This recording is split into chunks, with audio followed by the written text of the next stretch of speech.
तत्पुरुष समास। कौन सा समास बेटा? तत्पुरुष समास। तत्पुरुष समास में क्या था? विभक्तियों का लोप।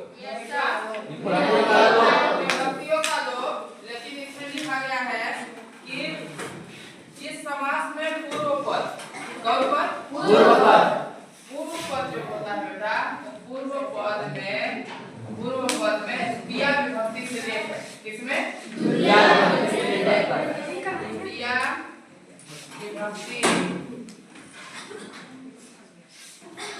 विभक्ति से सप्तमी विभक्ति तक का लोप। सप्तमी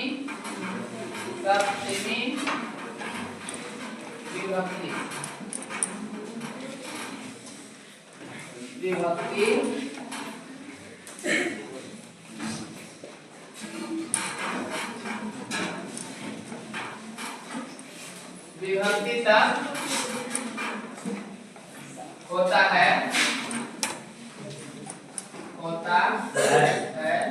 और उत्तर पद में प्रथमा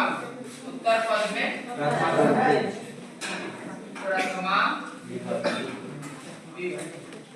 हम उदाहरण के माध्यम से जब समझेंगे, बेटा ध्यान नहीं रखोगे तब तो समझ आएगा।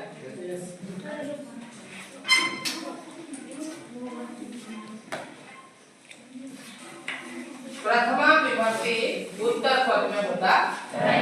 अब उदाहरण के माध्यम से समझते हैं। जैसे उदाहरण दिया है प्राण रक्षणम। क्या? प्राण रक्षणम। ठीक है बेटा? क्या? प्राण रक्षणम। ठीक है? किसकी रक्षा हो रही है? प्राण की रक्षा। प्राण की रक्षा रहे तो इसमें विभक्ति का लोप हो रहा। वो विभक्ति क्या है? की। क्या हो रहा? की। ठीक है? ये हो जाएगा प्राणानाम। क्या? प्राणानाम। जहाँ रक्षा वाली बात आती है वहाँ तृतीया विभक्ति हो जाती है। क्या हो जाएगा? प्राणानाम। ऊपर बिंदी म का उच्चारण होगा तो हो गया क्या? प्राणानाम रक्षणम। प्राणानाम रक्षण। थोड़ा सा यहाँ पर जो मैंने बताया कि तृतीया विभक्ति नहीं है।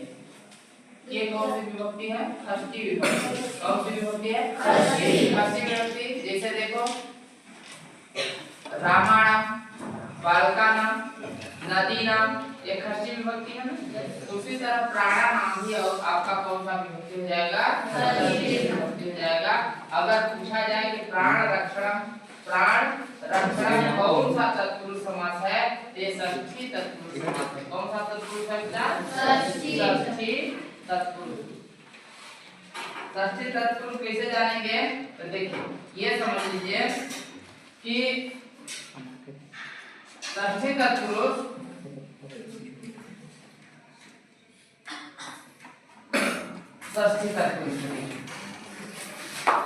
जिस विभक्ति का लोप होगा पूर्व पद में वही हमारा समास होगा। जैसे ये तत्पुरुष तो है, लेकिन कौन तत्पुरुष है? यहाँ पर षष्ठी विभक्ति है ना, ये षष्ठी तत्पुरुष है।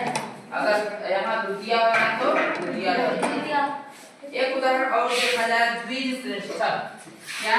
द्विज श्रेष्ठ। ठीक?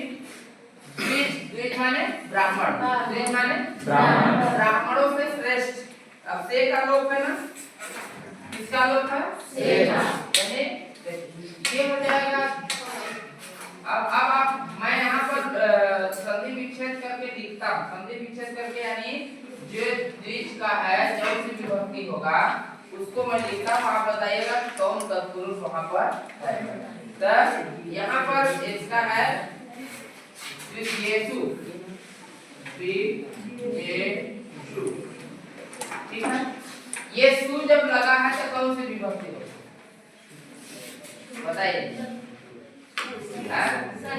षष्ठी विभक्ति। रामेषु, बालकेषु, है ना। ये द्विजेषु कौन से? द्विजेषु श्रेष्ठ, यानी ये षष्ठी तत्पुरुष जब श्रेष्ठः, श्रेष्ठा तो प्रथमा विभक्ति ही होता है। ये कौन सी विभक्ति होता है? प्रथमा विभक्ति। ये कौन सा तत्पुरुष है?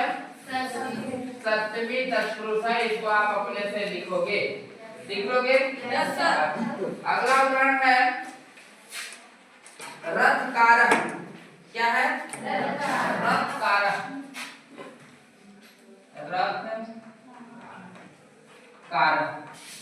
रथकारः रथम करोति।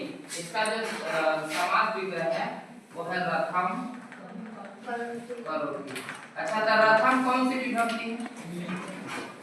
रथम बालकम। रथम कौन सी विभक्ति हो जाएगी? द्वितीय विभक्ति। कौन सी? द्वितीय विभक्ति। ये कौन सा तत्पुरुष हो जाएगा? द्वितीय तत्पुरुष हो जाएगा। कौन सा तत्पुरुष? द्वितीय तत्पुरुष। उसको आप लिखेंगे। और एक समय बता दो आपको, जो अधिकतर परीक्षा में आता है, ग्राम गतः। क्या? ग्राम गतः। ठीक है, ग्राम गतः ये 2-3 बार परीक्षा में आया है। तो ग्राम गतः जो है ये हो जाएगा ग्रामम गतः। क्या हो जाएगा? ग्रामम गतः। ठीक, अब यहाँ ग्रामम है तो कौन सी विभक्ति है? द्वितीय विभक्ति। कौन सी विभक्ति? द्वितीय विभक्ति। ये कौन सा तत्पुरुष हो जाएगा बेटा? द्वितीय तत्पुरुष हो जाएगा कि नहीं हो जाएगा? कोई शक? द्वितीय तत्पुरुष।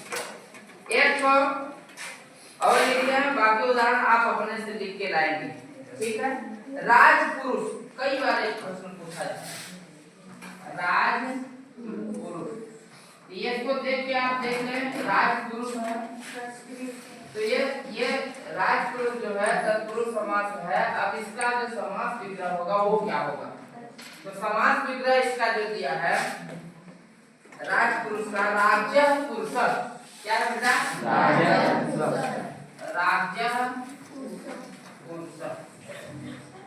राज्य पुरुष।